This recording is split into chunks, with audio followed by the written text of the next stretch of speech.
Hello guys, NautoAis here, and this will be response to Matt from YoVideogames about Nintendo purchasing Namco Bandai Singapore and changing it into Nintendo Singapore Studio.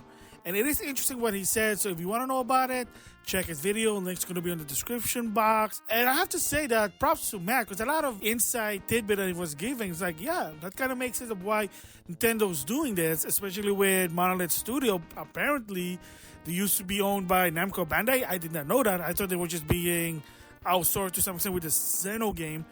But apparently, because the games were as good as Namco Bandai wanted, they were going to be shut down until Nintendo bought them. So it's kind of makes sense that how Nintendo buy companies, acquiring them versus Microsoft or PlayStation. So with that said, so what is the response? Like I said, if you heard, the Nintendo purchased Bandai Namco Singapore and changing them to Nintendo Singapore Studio. And there will be some sort of a supporting developer for Switch 2 games. And the reason that Nintendo is suddenly buying companies left and right to some extent is because of the Switch 2, they need more manpower. But yeah, they have bought company before. But there are certain company that kind of felt like they should have bought them, why they didn't, but it is what it is there. So my thoughts first about Nintendo getting Bandai Namco Singapore. Yeah, I mean, it is what it is. Gotta do business is business. And if it's true what Matt said, that push come to shove, that if no one bought them, they were gonna be shut down. Kind of like look what's happening with Microsoft with certain game company, Tango Gameworks to some extent. They did good games, but they were let go for whatever reason, and they couldn't really explain it. And Arcane's another one. I mean, I did talk about it in a different video. So if Nintendo's strategy of buying companies are, well, if they're gonna be shutting down, then let us buy it and we can do something about it and make a name for themselves, which they did. Again, credit to Matt with Monolith Studio, because if it wasn't for Nintendo, there wouldn't be a Xeno game anymore in the future. So I never really thought of it that way, but I thought that Monolith Studio were good, but apparently not so much in the eyes of Bandai Namco. So that's kind of interesting about that one. Probably the same situation with Namco Bandai Singapore. If that's the case, hey, why not? Because to some extent, I think even some other company feels good. There've been a lot. Matt talked about it. Another company apparently that they were good, but not a lot of companies are utilizing them. And to a point, I say, hey, you know what? If you need some funding, work with us. We'll pay you. And I guess to some extent also Retro Studio. So the theme with Nintendo is that they are buying company if they're basically going out of business or the parent company is going to shut them down. Same goes with Bandai Namco Singapore. So like I said, my thoughts about that one is, if that's the case, great, Nintendo's doing something right versus Microsoft or Sony.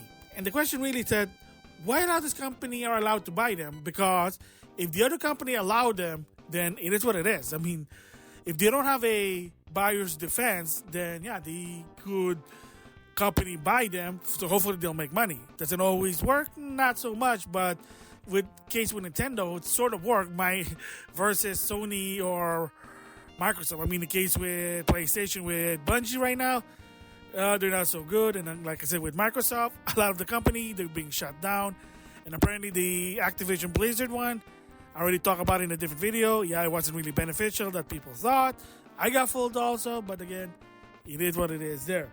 But another interesting part is that if Nintendo was going to buy a company that's going to be shutting down, one of the companies that kind of felt bad that they should have bought it, but they didn't, is Alpha Dream. The people behind the Mario Luigi saga, yes, they were known for doing portable games from the Game Boy Advance, 3DS, Nintendo DS, and of course, in the case with Mario and Luigi Brothership, yeah, some of the people were from Alpha Dream, but the developer were someone else to some extent. But yeah, there were some people they were from Alpha Dream. So I mean, that's cool to some extent. I mean, is it as good as the preview game?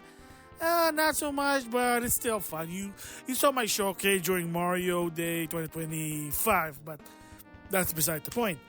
But at the time why didn't Nintendo save them? That would be nice. But again, kind of bummed if they didn't. I already talked about that. And another bigger one that people, as of right now, still wondering why they didn't do it was Rare. Rare and Nintendo had a good relationship, but they never bought them to a point that Microsoft bought them. And again, if Rare was allowed to be bought, that means that Rare's not doing good. Probably they wanted Nintendo, but Nintendo at the time didn't.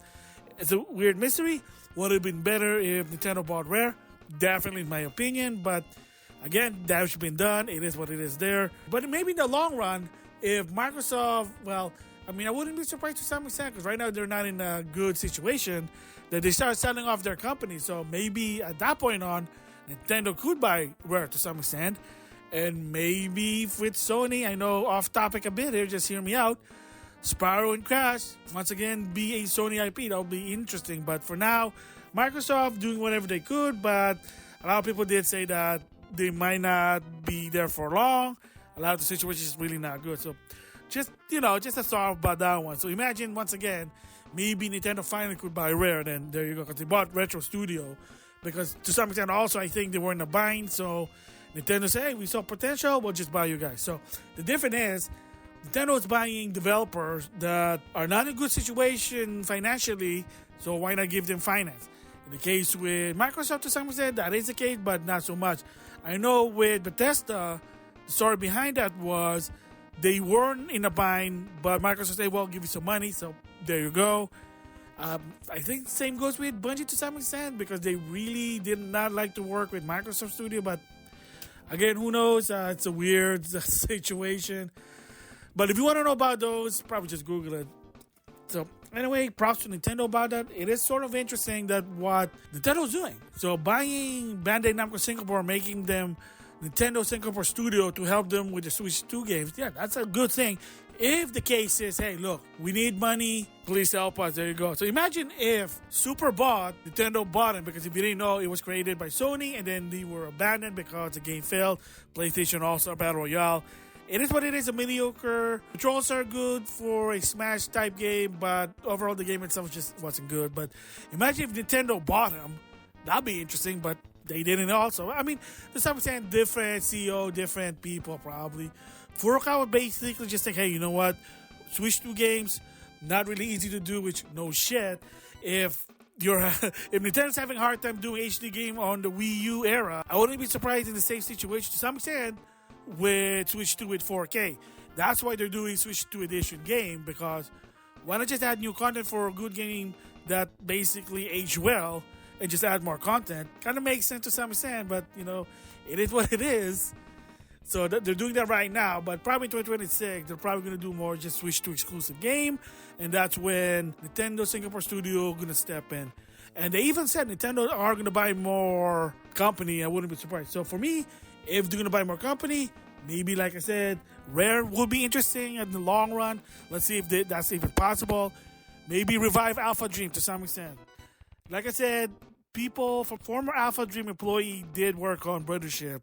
But I forget who the developer is. And side note, even with Sakurai, yeah, I don't give a shit about who the developer is. But, I mean, just don't keep it a secret because it's weird. People don't like that. Just tell who the developer and just move on from it, and that's it. And I know there's a lot of controversy about it, from harassment to people judging the developer. I mean, it is what it is. But it's just kind of weird what Nintendo's doing. But that's their business, none of my business.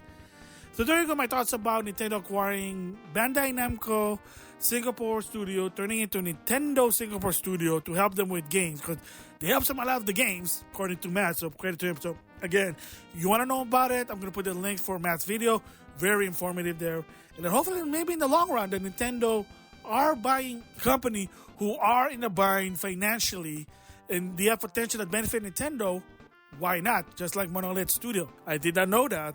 But now, credit to Matt, like, oh, that makes sense now. Yeah, well, I mean, probably also Platinum. I wouldn't be surprised in the long run. If that happens, well, you're going to have to play your Bayonetta game on Nintendo console, because people still begging for Bayonetta 2 and 3 to be multi-platform. But as of right now, IP still belongs to Sega. It is a third party. But the developer themselves, well, that's a different story there. But I wouldn't be surprised. I mean, right now, they're just helping with other games because key people left from Platinum, but that's a different story there. So anyway, again, kudos to Nintendo.